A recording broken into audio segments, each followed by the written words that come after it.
আমি পৌলমী জানা, আমার হাজবেন্ড সৌরমাইতি। আমরা এরা পূর্ব মেদিনীপুরে একটা ক্যাম্পে খ্রিস্ট সম্পর্কে জানতে পারি। সেখানে ডক্টর অভিনব স্যার এবং অনিকেত স্যার গেছিলেন, আমাদের খুব মোটিভেট করেছিলেন।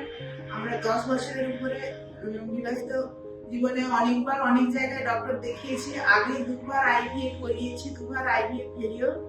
তারপরে মানে নিরাশ হয়ে ওনাদের কাছে ওনারা আমাকে খুবই আশ্বস্ত করেন যে লাস্ট আরেকবার ট্রাই করুন, এবার একবার করে দেখুন। তো ওখান থেকে আমরা কলকাতায় এসে এখানে ফার্স্ট দেখাই।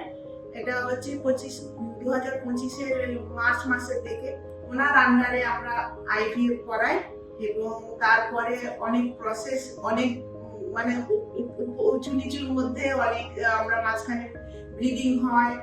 তারপরে অনেক অনেক কন্টিনিউয়াস ইনজেকশন নিয়েছি। তারপরে মানে আশা হারিয়েই ফেলেছিলাম, আমি ফিডব্যাক দেবো না করেছিলাম যে আমি আগে 2টো বাচ্চা হোক তারপরে আমি ফিডব্যাক দেবো। তো আজ আমার ডিসেম্বরের 30 তারিখ 2টো বেবি হয়েছে, একটা ছেলে একটা মেয়ে। আমরা খুব খুশি এবং আমরা আজ দেখা করতে এসেছি ওনাদের সঙ্গে ফিডব্যাক দেওয়ার জন্য।